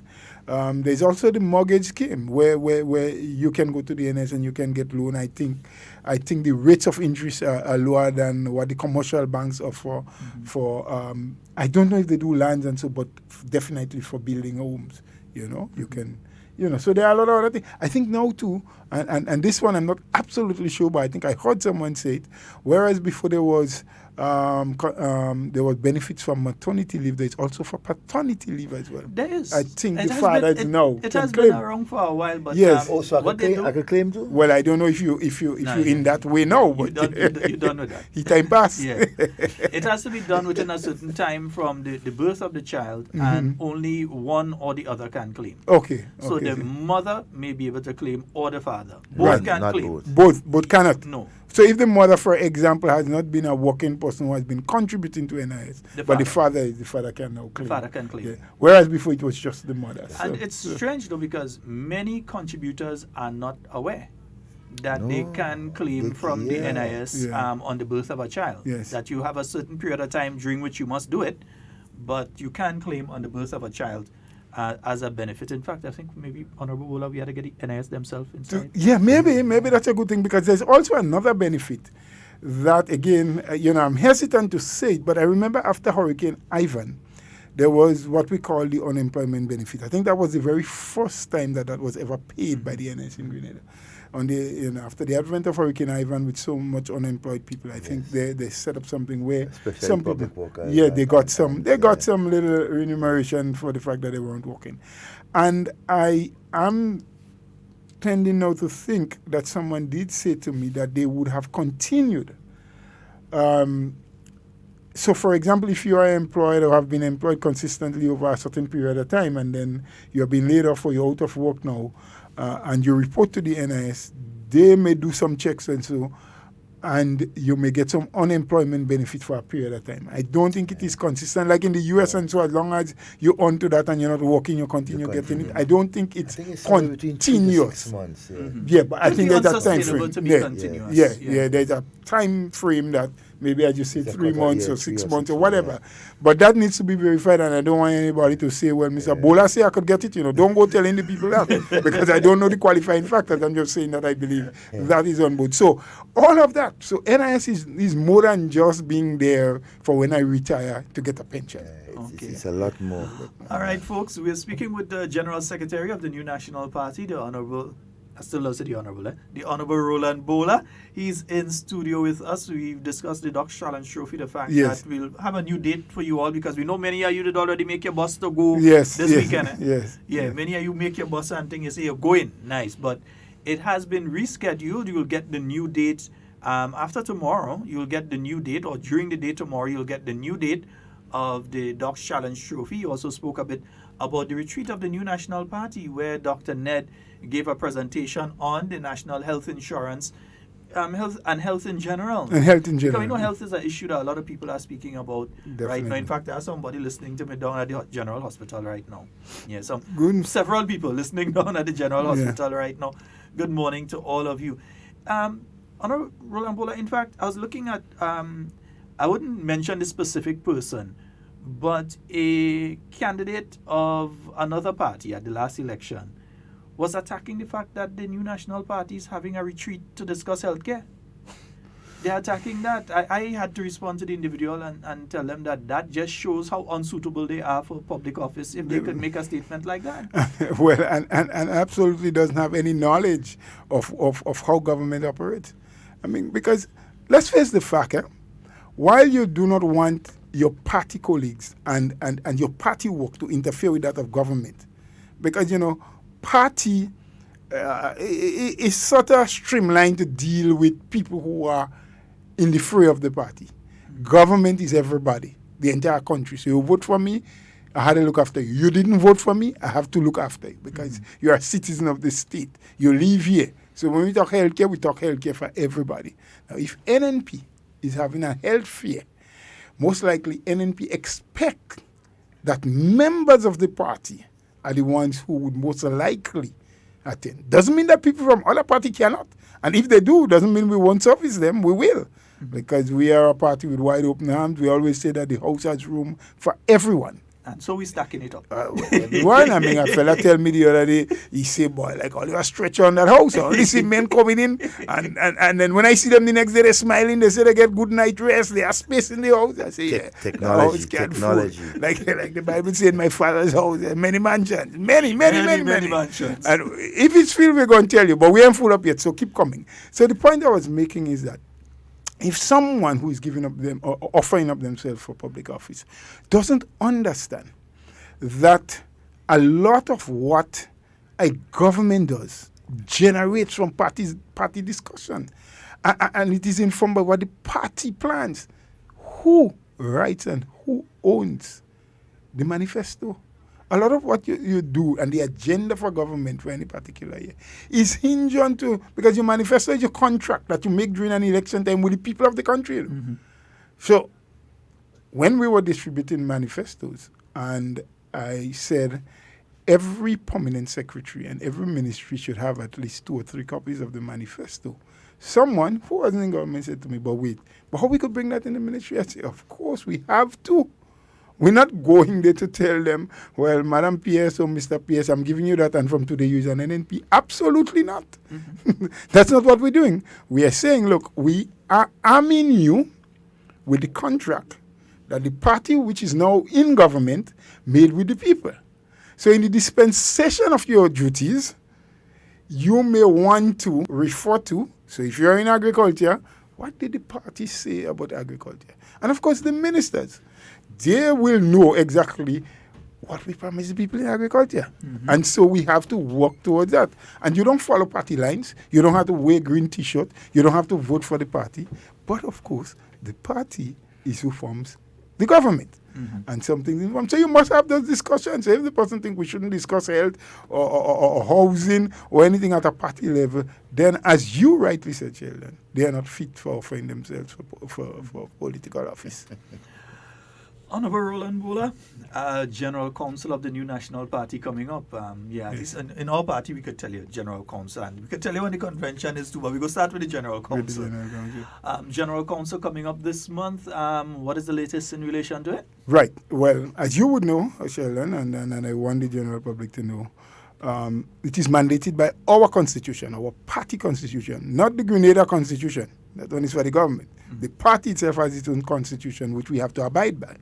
And there are certain regulations and certain things we do, and the constitution explains how you do it. So a general council is one of the things that we must have every year.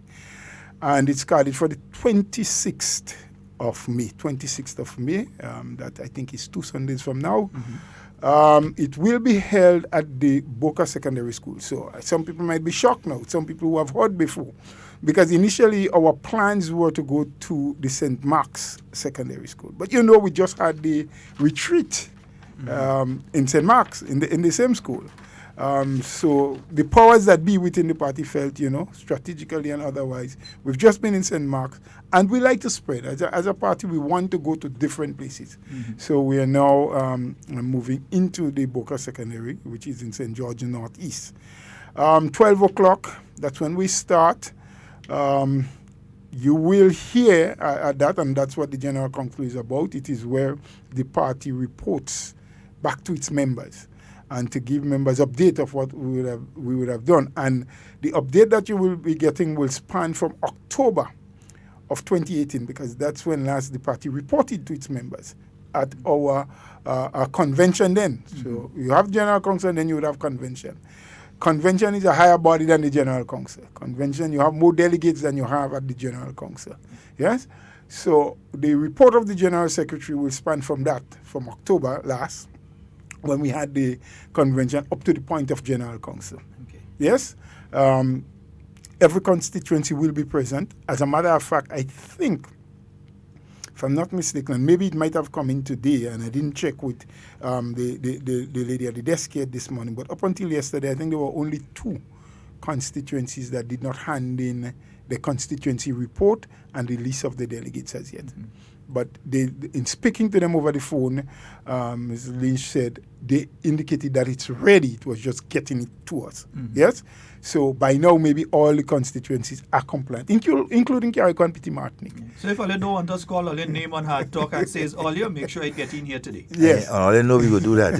Yeah, all you know me and afraid to say it. Right. So what those documents will consist of is the names of the delegates. The delegates are the people who will come into the General Council as representatives of a particular constituency. That is why in determining and coming up with your delegates, you would have for General Council 1 from every polling division that you have. Convention, because convention is bigger and much more, you would have 2 delegates from every polling division. So if your constituency has 10 polling division, it means for a convention you would have 20 delegates from each PD. 2 from each PD. For General Council it will be 10. If you have 7, it will be 7. And then there's 3 from the constituency branch executive. Right? So if you have 10 PDs, 10 plus 3. If you have 5 PDs, well, I don't think there's any constituency. I think the lowest among the PD we have is 7, if I'm not mistaken. Yeah, I don't think there's any 6 either. I think that might be Town. 6. Town, yes. Town might have the lowest amount of the PDs. The lowest among the PD, yeah. Because I think they are joined 2 that was so small they joined them and made them into 1. Somewhere around the Town side. Yes, so the Town St. George, I think they do have 6. Church Street basically was about 6 or 7 people on the list. So I think Street into Granatang Road. So. They are joined it and making 1. So for example, if we use Town, which is the smallest among the PD, or the least among the PDs, so it would be 6 plus 3. So they would have 9 delegates. 3 from the constituency branch, which generally does be the chairperson, maybe the deputy chair, and the secretary. And if 1 or 2 may not be available, then they'll use other people. And then 1 from each polling division. So that is expected there, with a host of observers. There'd be no rally per se. What we do, we have the session that when it starts with the chairman opening prayer, party song, national anthem. And then we move into the reports. First, you do the minutes. So we will look at the minutes of the last General Council, corrections, omissions, questions asked from it. Then you'd go into the reports. So you would have the financial report where you would bring the members up to speed of where you are financially, what's the position, the financial health, as we say, of the party. You'd have the General Secretary's report, which would be a little bit more elaborate because it talks about all that we've been doing. We'd make mention of even the retreats and, the cricket and the things that we have been doing, the organs of the party, how they are working, how they are operating. And that will consist of some reports from the constituency report, because every constituency, remember, they have to send a monthly report. But at a General Council and Convention time, they have to do a broad report for us, which we keep on file, and we go back and we look at what we reported in October last at convention, what you reported in June last year for General Council, and what you're reporting now. So sometimes some people think, well, boy, I could throw a fast one on them, but we have our mechanism. And the reason why you have to send in the names of your delegates, because these people must be, first and foremost, members of the party, meaning that they have filled out a membership form, but secondly, that they're financial, paying their dues on a monthly basis or paying their dues for the year. So we have a register that we check back, right? And we can call up the constituency and say, hey, I see your Sheldon name here, but you ain't pay dues for the year yet, I mean, I just use you as an example.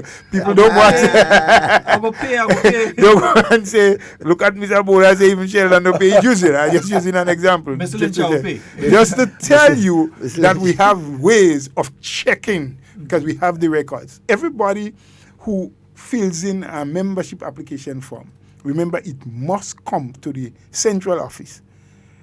After the constituency approve you, it must come to the central office so that the General Secretary and the chairman of the party put their signature on it. If we have a question about who that person is, or we're not sure about your standing, we need to call the constituency. We need to do an investigation.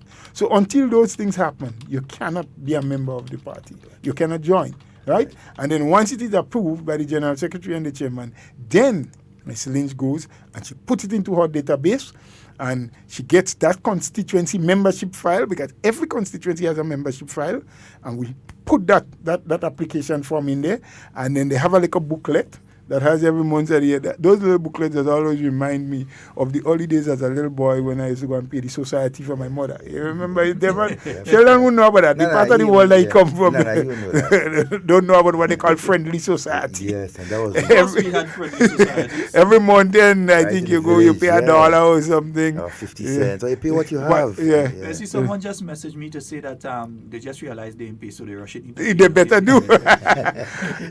And what I used to like about the friendly society, so you pay, whether it's $1 or 50 cents or what the society was, every month you go and pay that. And there was a period when you could get back a $5, but it was a short period, a short window that opened. I remember on more than one occasion when I go, I say, well, so my mother said this, the man tell me, well, the society in grace. When they mean in grace, that means the period for paying out is over. You can't get. You just have to continue to pay until next time again. Next time, you might lucky. You might lucky before you go in grace. Mr. Bola, as General Secretary of the party, responsibilities, organization, and the case may be, how comfortable or satisfied are you when it comes to the general organization of the new national party? Well, let me answer it by going back into history, Devon. And I'll be quick. Sometimes people accuse me of wanting to talk too much, and maybe that is true. Getting old, I must cut down a little bit. And at this time, we will open the phone lines just in case anyone has that's fine to share. Quick contributions. I became General Secretary of the new national party in 2008. That's after we were defeated at the polls and so. And from then to now, I continue to be. And this period, while we still have a lot of work to do, is the best period of organization in terms of the party and its structure for me, right? Maybe it is because now, since I'm no longer having to split myself and my time between government and being a representative of our constituency and being the General Secretary, so I have more time to concentrate. We have had now 13 of our constituencies that have had the constituency branch election, meaning that they have a constituency executive in place. And this afternoon, today, Thursday, the other 2 that had not done it yet will be having the elections, both of them this afternoon. Tongue of St. George, they would be at the primary school right there in the park, and South St. George would be at the Springs Government School. Yes? Okay. So after today, we could say that all 15 constituencies are now structurally ready in terms of what and the Constitution speaks about that. Having your PD groups in place, having your constituency branch election, and your meetings. Now, what we have to do from here onwards, and we have started doing that, I'm out all the time meeting with constituencies, writing and reminding reps and chairpersons of the various constituency branch that you must have a meeting of the constituency executive at least once a month, constituency branch meeting at least once a quarter, PD meetings at least once a fortnight. So it's about sustaining them and keeping them going, yes? So you have a nice healthy baby, but if you don't sustain that baby, give it the thing, they're biting in bottles where they call Grover. So I believe in giving right banana and mango. Sustain it, keep it going, keep the nourishment. That's what we're working on. Otherwise, you'll get malnutrition. Yeah, we're working on that. It's not as easy, it's not happening holistically like we want it to. But there's a lot of people out there that are trying, and we encourage them. We say continue and encourage your neighbor in PD or your neighbor in constituency to do likewise. But it's happening. You mentioned something earlier, and for the passive listener, I don't know if they really caught on what you were saying when you were speaking about membership of the party, and if persons don't go through a certain procedure, you can't be a member of the party.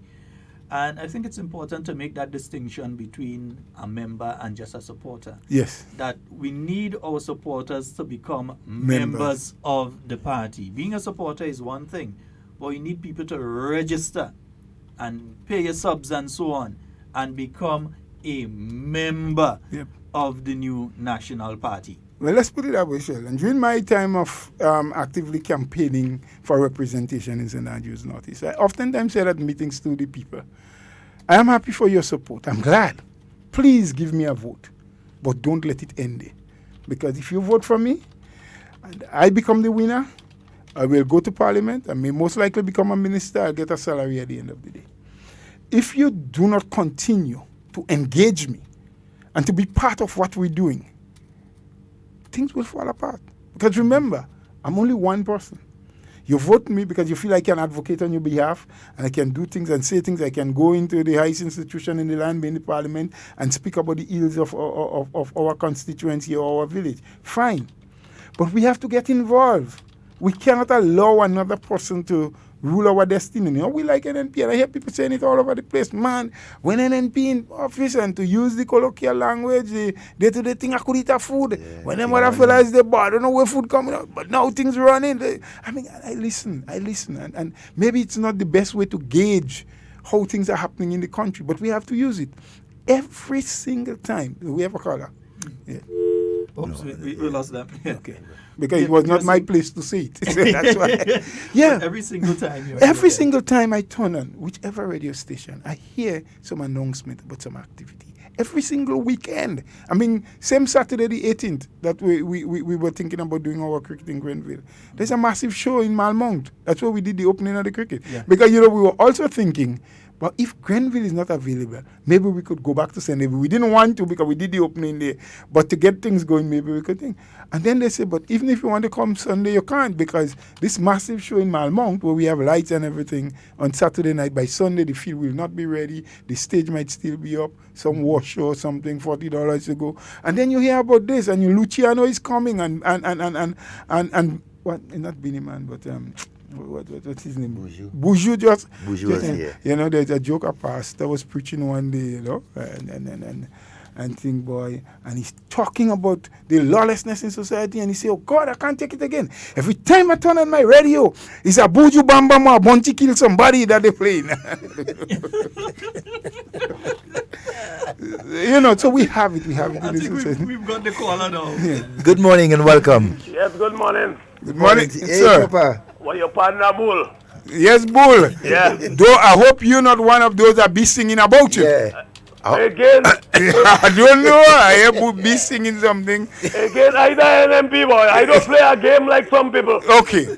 I die NMP. I know that. I just call to ask you a question or to find out something. Ask me, Bull. Ask me.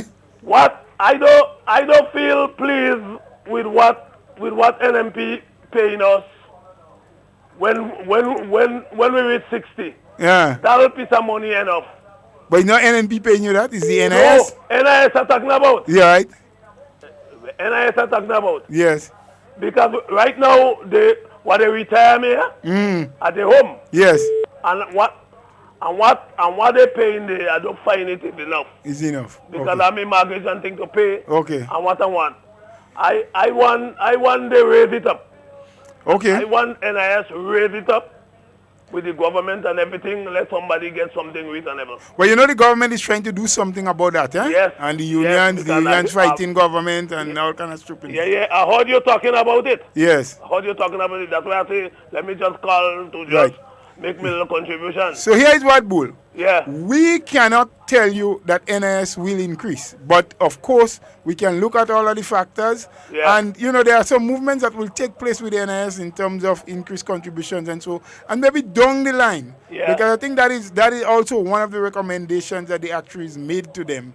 That, you know, somewhere down the line, when they stabilize themselves, put in a little increase. So whereas when you make 500 contribution, you could get 30%, it might go up to 35. I don't know, I'm just telling you that is quite possible. But it may take a little time. But we'll look after you, Bull, don't worry. You know.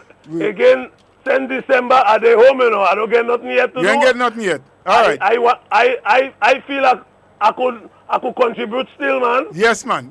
We'll take a note of that and we know which constituency you're from. Because here some people, I don't watch them. Yes. Because they're playing a game. I don't play no game. No, you're straight. I don't play no game. And you could take notes of them because you have 25 penny in your pocket. Yeah. Yeah, they can't get away. So, I hear you talking about the General Council. Yeah, that is the 26th. Not this Sunday, the following one. I know, in Boca. Where you taking place? In Boca. Right. 12 o'clock. Yeah. And the team is NNP continuing to build a strong and resilient economy. Yeah. So, I like how you're explaining things there. Right, my bro. Right, so take care. I'm listening. You be good. Take care, bro. All right. You know what you're talking about? Bull is one of the gentlemen who I've, since I'm a little boy, I know Bull working. Yeah, standard. Bureau of Standards. Well, see, the problem there that we have is that we may know a person working from since then, but as if they were working in an established position within the public service. Right. Because that's where a lot of persons got mixed up, because they were in unestablished positions, not appointed by the Public Service Commission, Judicial and Legal Services Committee or Commissioner of Police, and as such they may have spent as long as 40 years, but because they were not in that position for 26 and 3/4, they cannot qualify for a pension. Yeah.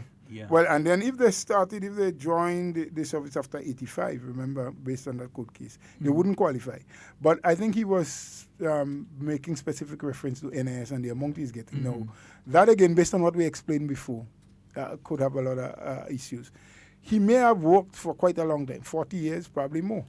Was he paying NIS from the time he started working? What level of contributions did he make? Is he one of the persons that just probably passed the qualifying number and getting on the lower end, or is he up there? And then also, you may well be getting 50% or so because you paid a lot of contribution. But what salary were you receiving? So there are a lot of things that has to be looked at, because I may have paid less contribution than you did, but I was paying at a higher bracket. I was probably at the highest level. So my 30% compared to your 50% would still be higher than what you're getting. So, I mean, there are a lot of explanation that has to be done and a lot of things that has to be looked into to determine how they arrive at who gets what and who gets what. Yeah? Mr. Bola, my final question when it comes to the party, how has been the recruitment drive for more members of the party, to persons to join in the party? Slower than we would like it. As Sheldon mentioned earlier on, we have quite a lot of supporters. I mean, for those who have been looking at the NNP for years now, we hardly can put on an event that is not jam-packed. A lot of followers. But in terms of members, the membership drive has been a little too slow. We are not eager enough to encourage and you know, get more people to actually join and become members of the party. They will vote for us. They will follow us. They will wear the green T-shirt. They want the biggest green flag to win. But they don't have a card to identify themselves. And you know, the earlier wrong, very early, in the very early years of the party, people used to be proud to have the NNP card. I used to hear men saying, but you're talking, look at my card, and they pull it out from their pocket, I'm a proud NNP, look at my card, I'm a member. It is not so much like that these days. So that is an area where we need to do some more work, place some more emphasis, get more people involved in trying to recruit and get more people to join the party. In terms of party support, I don't think we're lacking there at all. I mean, we can take more. As much as we can get, we want. Yes, give us more. I say the house has a lot of room. We could take more people. But we need more people to join up and become members. Minister, we're running into the final 5 minutes of time today's program. Good morning, Wankin. Don't worry. I see you there. Good morning to you. You see, they must get the hello. We know that plans are also afoot for headquarters and so on. How is that progressing? Very well, in that the party, you know, where we occupy now is not permanently ours. The party has purchased some land, so in terms of that is final, has the plan and deed in place. I think what we're looking at now, there's a structure on the property that the party would have purchased. And they're getting the engineers to look at it. Some people believe that structurally what is there can be used and built upon. There are some that are in doubt and saying maybe we should just demolish everything and start afresh. So I think we are at the stage where they're trying to get the engineers, structural engineers, to check it out and to advise what is best. Because, you know, to build on what is there or to demolish and build over, everything comes with a cost. And we have to look at what is less costly for us, but still effective, structurally sound, and everything, because you don't want to bring your office staff or your members of your party into a structure that is not safe for them. Yes, mm-hmm. So that's where we are. Once that is done, I think they would move into drawing of plans and so. And I think the party gives itself within the next 2 years to eventually be at that new location in new facilities. Let me add to that, though. If I'm a supporter, I'm in Lakabeke right now and I'm listening to the program, I'm a supporter of the party, and I want to be part of ensuring that the party has that new headquarters. How can I do that? Oh, you can make your contribution. You can call in cash or in kind. Mm-hmm. If you, for example, in Lakabeke, using that as the same example, and you're a good mason, you can call and say to the party, look, when you are starting work, I would like to contribute 10 days of labor, 20 days of labor, 30 days of labor. I don't have cash to give you, but I can come, I can put up some blocks, or I can plaster a push on a wall or something. We appreciate that. You may have a little fund and say, look, I paid my dues, yes, but at the end of every month from now till the next 2 years, I can give you $20 at the end of every month to put into that building fund. We'd appreciate that. Whatever you can do. Or you might call and say, look, I have 3 children abroad here, and thanks to NNP they got there. You know, I will speak to them and ask them to send me a 10 US every month, and that will be a contribution for the party. We'd appreciate it. It is your house. The party belongs to all of us. Yes? Yeah. We are a few of us lead the process, but all of us are owners of this thing. Yes, indeed. Yeah. Minister, 2 minutes remaining. Any final words? I just want to encourage as much people as possible. Those of you you're organized with your constituency offices who have the private transport, you are welcome. It's 12 o'clock, Boca Secondary School, Sunday 26th of May. Come, our General Council under the team NNP continuing to build a strong and resilient economy. Once our economy is strong, once it's resilient, all of us will benefit. Some probably earlier than others, but believe it or not, your time and your share will come. Just let's keep moving. Yes, indeed. And folks, that's about all the time we have for Hard Talk today. We'd like to thank the Honorable, you took our headphone already. I thought it's time to go. Yeah, it's about time to go. We'd like to thank the Honorable Roland Bull for joining us in studio today. And you know the door is always open. Yeah, thank you. He close by too. So. Thank you very much, both Sheldon and Devon. And, you know, even if I didn't invite myself, but there's an issue that you think I can give some clarity on, like I say to you all the time, just feel free to call on me. All right. So I'd like to thank you so very much, and to all the listeners, all the radio stations that broadcast today, we'd like to thank each and every one of you, and in whatever you say and do it safe and secure. Want to be speaking to and with you. Not about you. Love each and every one of you. We are out, and tomorrow we'll be back at 10 a.m. with more Hard Talk for you. Thank you. Stay up to date with all that's happening with the new National Party, NNP. Send us a message via text or WhatsApp on 405-8683 with your name, email, and constituency. Stay in the know with NNP. Get updated.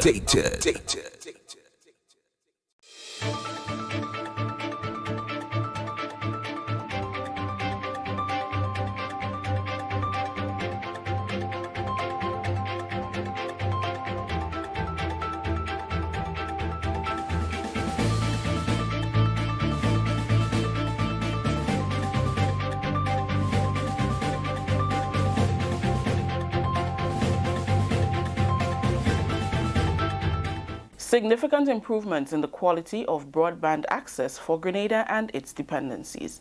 We'll have details to this story and more in the National Report.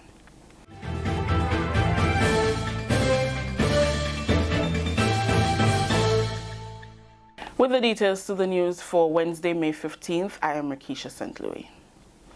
Grenada and its dependencies will soon boast of significant improvements in the quality of broadband access, which will be facilitated under the Caribbean Regional Communications Infrastructure Program, CACIP. The World Bank-funded project is being executed by Digicel on behalf of the governments of Grenada, St. Lucia, and St. Vincent and the Grenadines. This phase of the project will include the installation of marine fiber optic cable is being done by the Canadian-based company International Telecoms. The project will increase access to regional broadband network by bringing true broadband connectivity to schools, community centers, and government offices. It will also advance development of an ICT-enabled services industry in the 3 beneficiary countries. During a press conference on Wednesday morning ahead of the start of installation of the subsea cables, Minister for Infrastructure Development and Public Utilities, Honorable Gregory Bowen, said this is a major milestone for Grenada that paves the way for the inclusion of advanced technology in the future development of the country.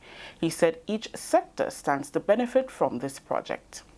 Our children being able to work online, our examinations being done online, no buffering, lecturing. I've always advocated that the best mathematics teachers should teach mathematics to the entire people in Grenada and perhaps the region. We can do this now with broadband. So we sit in one school and the teacher lectures to everyone because of the technology.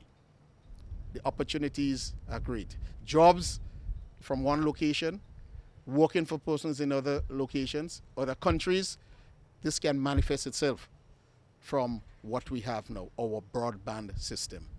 Carriacou, we are especially pleased with Carriacou because with all the development, they have never had the opportunity for real broadband, always a radio link. Project Offshore Installation Manager for International Telecoms, Todd Nichols, said the installation process will commence on Thursday.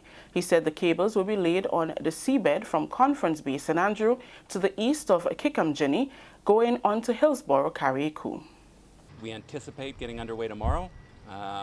From here over to Conference late tomorrow and spending all day Friday on site doing some trials and prepping the beach.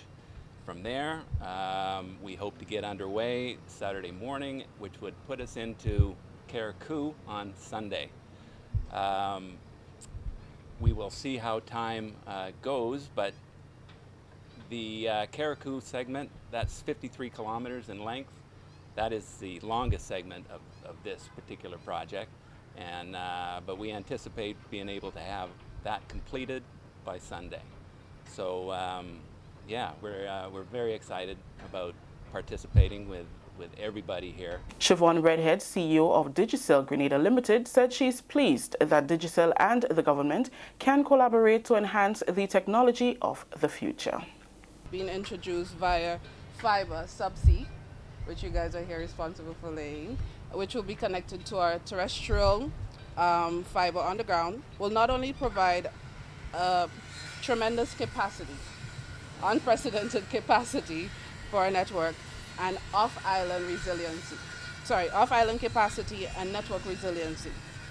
Now, this technology will provide the bandwidth for tomorrow's technology. It will not only change the way we evolve in terms of how we communicate, it will change the way we're able to deliver education in schools, and it will also change the way we run our businesses, and that's something we have to acknowledge across Grenada, Carriacou, Petit Martinique, the Grenadines, and by default St. Lucia and St. Vincent through this CASTED project. Following the press conference, government and digital officials were given a tour of the telecoms cable ship to get an understanding of the installation process. International telecoms officials say installation of cables process will be eco-friendly, minimizing harm to the ecosystem.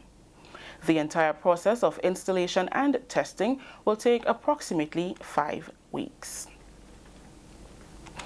The Blue Innovation Institute, through the Ministry of Climate Resilience and the New York University, will host the first in a series of Climate Smart City Expo on the Carriacou in front of the Financial Complex, St. George's, on Friday.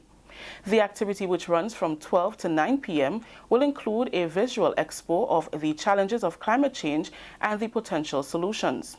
Dr. Angus Friday, co-chair of the Blue Innovation Institute, says it has become necessary to host the expo to encourage dialogue and increase sensitization about the issues of climate change.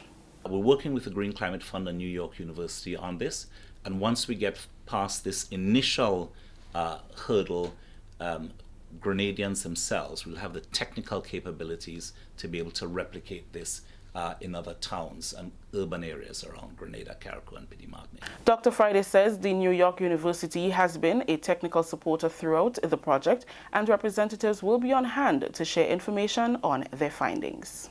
We have come up with a narrative around some of the challenges related to sea level rise and solutions for things like urban densification.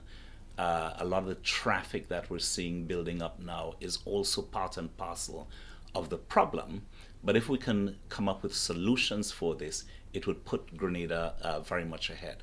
Solutions related to new forms of public transport, e-mobility, and so forth. By e-mobility, I'm talking about electric mobility. So these are some of the things that people will be learning about. One of the interesting initiatives undertaken in the project by the New York University was to put tide gauges in the harbor at Grenville and St. George's. We took that data and sent it off to NASA, that's the National Aeronautics and Space Administration in the United States. They did some very interesting modeling, basically showing us that the Carriacou is in danger of being underwater in a few years' time, just as a result of storm surge. I think sometimes you already see the waves coming over the Carriacou. So this is a huge concern. And by 2050, it'll be completely underwater. So we need to begin to take steps now to put in place the solutions that would not only deal with a problem, but would actually help to attract more investment, more life, more activity. The Climate Smart Cities Expo will begin at 12 noon with various presentations at different intervals during the afternoon prior to the cultural package and the lighting of the buildings on the Carriacou. This is the National Report. We'll have more news after the break. Data reveals that rats and other rodents are responsible for the transmission of many diseases. In Grenada, the most common is leptospirosis, and it can cause your death. This disease is directly related to rats and mice infestation. Signs and symptoms of lepto, as it is commonly referred to, are high fever, headache, chills, muscle aches, vomiting, jaundice, and abdominal pain. If your home had or is infected with rats and you have any of these symptoms, please check with your doctor immediately. Declare war on rats. Starve them. Kill them. Rats are the most unwelcomed guests. Reduce, control, eliminate them.